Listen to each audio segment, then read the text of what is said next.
Boa tarde, pessoal, tudo bem? Espero que vocês estejam bem. Vamos iniciar nossa aula de ciências. Por favor, peguem aí a apostila de vocês, páginas 144 a 149, ok? Vamos terminar o módulo 13.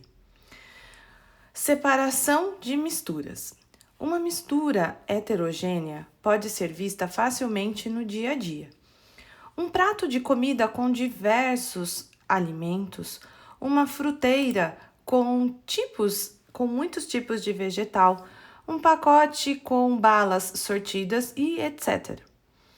Agora vamos imaginar que você comprou um pacote de balas de vários sabores, com cores diferentes.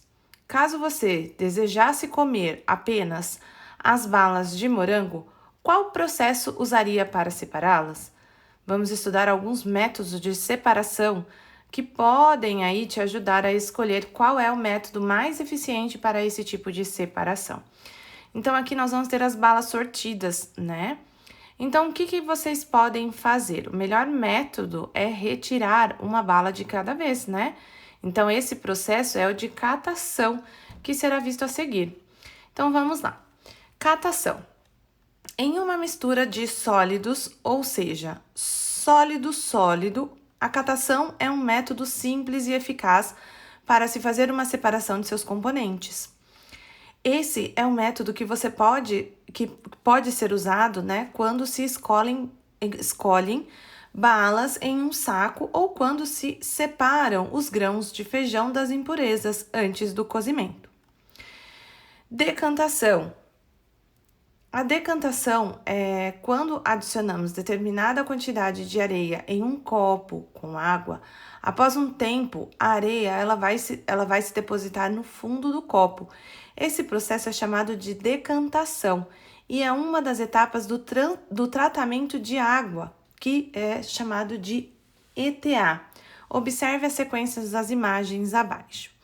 Então, primeiro nós falamos da catação, que é uma mistura, né, uma mistura de sólidos, ou seja, sólido mesmo, né? Então, a catação é um método simples e eficaz para se formar aí, para se fazer, né, uma separação de componentes. Então, se eu quero só a bala de morango, nós vamos retirar e pegar, né, a catação, tudo bem? E agora a decantação. A decantação, né, é a separação desse processo, né, que nós vamos ter da sujeira com a água limpa. Então, por exemplo, na primeira imagem, eles colocaram a água, né, uma porção de areia, né, misturou junto com essa água e deixou descansando. Aqui na imagem B, nós já podemos ver, né, que essa questão de tempo, deixar ela descansar, o que aconteceu? Toda a impureza foi para o fundo dela, né? Foi para o fundo do recipiente e em cima só ficou a água mesmo, né? Então, vocês viram a questão da decantação. Então, essa é uma das, né, informações que vocês vão aprender sobre a questão do tratamento de água. É assim que eles fazem, né? Eles retiram a água, deixam ela descansando para que todas as impurezas fiquem no fundo, né? Para que depois essa água limpa, né, que já foi aí, vá para outro recipiente e a sujeira fique aqui, ok? Filtração.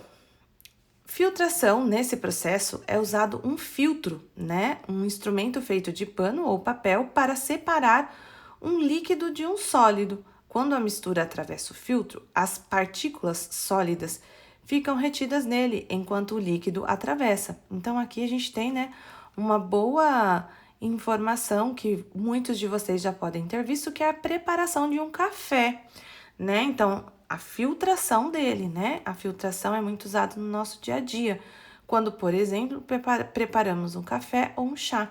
Então, colocamos o café, o pó do café no filtro, jogamos a água e o pó vai ficar aqui, só vai sair o líquido com o cafezinho pronto. Peneiração. Esse processo ele é semelhante à filtração, porém, em vez do filtro, utiliza-se uma peneira. Com esse método, separamos misturas de sólidos com tamanhos diferentes. No dia a dia, a peneiração ou peneiramento Também é empregada, por exemplo, na separação de farinhas para selecionar diferentes tamanhos de grãos.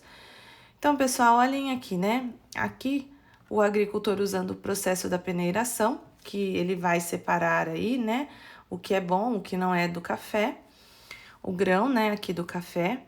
E aqui, a farinha sendo peneirada, né? Quando nós vamos cozinhar, né? Fazer um bolo. Então, geralmente, eles pedem para que você peneire, né? Peneire aí a farinha, né? O açúcar e assim por diante, tá? Cristalização. Existem sólidos que se apresentam como cristais e são solúveis em água. Esse é o caso do açúcar e do sal. Uma forma de separá-los é deixar o líquido da mistura evaporar. Ao final do processo, o sólido voltará ao seu estado anterior, que é o cristalizado. Assim é feita a extração do sal de cozinha e a partir da água do mar, por exemplo. Então, aqui nas salinas, né? Aqui começa o processo da separação, né? O sal é separado da água do mar pelo processo da cristalização. Então, eles vão separar, deixar cristalizar para depois retirar daí para fazer todo o processo aí para virar o sal, tudo bem? Destilação. Essa técnica pode ser utilizada para separar dois líquidos que fervam a diferentes temperaturas ou para separar um líquido de um sólido. Por exemplo, ao aquecermos uma mistura de água e álcool, o álcool vai evaporar antes da água. Esse vapor é colhido e passa por um tubo onde ocorre resfriamento, voltando ao estado líquido por condensação. Assim, extraímos o álcool da água. A destilação também é a técnica usada quando é necessário separar substâncias que estão misturadas na água comum e assim obter água pura.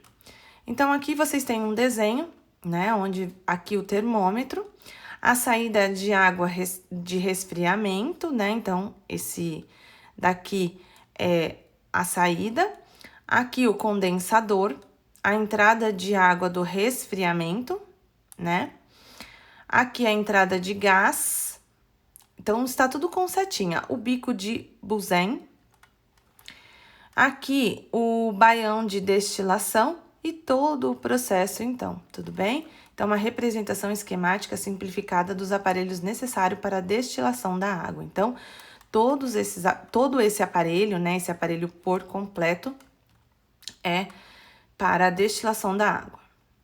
Revigação. A levigação. Nessa técnica, se utiliza uma corrente de água para separar dois sólidos com tamanhos diferentes, assim como é feito quando lavamos o arroz. Os garimpeiros utilizavam esse método para separar ouro da terra ou da areia. Nesse caso, a areia é diluída na água e escorre enquanto o ouro é retido. Então, essa é a levigação, ok? Centrifugação. Algumas misturas parecem homogêneas, porém, quando analisamos com instrumentos de aumento, como microscópios, vemos que existem partículas que estão suspensas e não exatamente misturadas. Esse é o caso do leite, por exemplo. Então, aqui o aspecto, né, homogêneo a olho nu, que nós vamos ver quando colocamos o leite no copo, e aqui o aspecto heterogêneo no microscópio. Então, aqui já é ele, né, aumentado aí pelo microscópio, tá? Então, líquido branco com partículas de gordura. Então, no leite, nós não vamos conseguir visualizar a olho nu, né, olhando só, mas pelo microscópio consegue ver aí as partículas de gordura. Então, uma representação simplificada da composição do leite, ok? Na 149, para fazer a separação de misturas como o leite, costuma-se colocá-los em uma centrífuga. Esse equipamento gira muito rápido e faz com que as partes das misturas se separem umas das outras. Esse método também é utilizado para a separação dos componentes do sangue. Ao observarmos o sangue a olho nu, podemos erroneamente classificá-lo como uma mistura homogênea. Porém, após submeter o sangue ao processo de centrifugação, fica evidente que ele não é uma mistura homogênea, mas sim uma mistura heterogênea. Observe aí a sequência das imagens.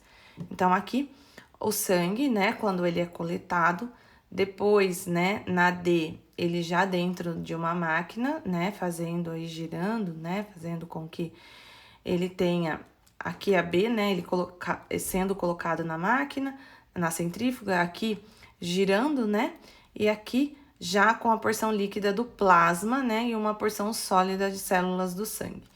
Então, aqui o sangue, né, ele pode parecer uma mistura homogênea, mas ao colocarmos um tubo com sangue em uma centrífuga, então essa é a centrífuga, as fases dele se dividem e ficam bem nítidas. A porção líquida, plasma sanguíneo, fica na parte de cima, olha lá. Enquanto os elementos sólidos, células e fragmentos de células, ficam no fundo. Então, as células e fragmentos de células vão ficar aqui no fundo, enquanto o plasma, né, que nem eles falam aqui, né, o plasma, né, sanguíneo, ele fica na parte de cima, então uma porção líquida aí, né? E então, portanto, é importante compreender que uma mistura pode parecer homogênea quando observada a olho nu, mas ser heterogênea. Isso pode ser comprovado quando ela é observada a partir de um equipamento de aumento microscopicamente ou após passar pelo processo de centrifugação. Então, uma mistura dessa pode parecer aí, então, homogênea, né, olhando só, mas ao momento, né, que você leva para ser observado por equipamento de aumento ou, né, ou passar pelo processo da centrifugação, você já tem uma outra classificação e ele é heterogêneo, tudo bem? 148 para praticar, agora é com você. 1. Imagine em uma jarra com 1 litro de água. Foram misturadas poucas quantidades de materiais, areia, sal, açúcar e gasolina. A. Quantas fases poderiam ser vistas a olho nu nessa mistura? Então, aqui, o que a gente conseguiria ver, né? Pelo que a gente observa aqui, né, nós conseguiríamos ver 3 misturas a olho nu, né? Então, poderiam ser vistas 3 misturas, três fases, né, delas. Então, vamos lá. Essa mistura seria classificada como homogênea ou heterogênea? Heterogênea, ok? 2. Classifique os sistemas abaixo em homogênea e heterogênea. Água mais sal, homogênea. Ar atmosférico, homogêneo. Água mais óleo, heterogêneo. Granito, heterogêneo. Água mais gelo, heterogêneo. Água mais álcool, homogêneo. Água mais areia, heterogêneo. Então, ficou 1, 1, 2, 2, 2, 1 e 2, tudo bem? 3, cite 2 exemplos de misturas heterogêneas presentes em seu dia. Então, aqui eu vou dar alguns exemplos, né? E vocês, depois, se quiserem citar outros, fiquem à vontade. Então, areia em aquário, prato com comidas diversas, leite, ok? Então, essas seriam aí algumas misturas, alguns exemplos para vocês, tudo bem? Na 149, para fazer café, usamos uma técnica de separação de mistura. A. Esse processo é indicado para separar que tipo de mistura? É indicado para separar o quê? Um líquido, que é a água, né? De um sólido, que é o pó, ok? O café pronto é uma mistura homogênea ou heterogênea? Então, ele é uma mistura homogênea, tá bom, pessoal? Vamos testar. Analise as 2 etapas do experimento que está sendo feito. Né, a etapa 1 e a etapa 2. Então, aqui ela está colocando, né, algo aqui dentro. Aqui, ele já sendo ali misturado, né? Então, de acordo com o que você observou, é correto dizer que o resultado do experimento apresenta uma mistura heterogênea, tudo bem? Então, aqui ele tem, né, ele representa aí, ele apresenta uma mistura heterogênea, ok, pessoal?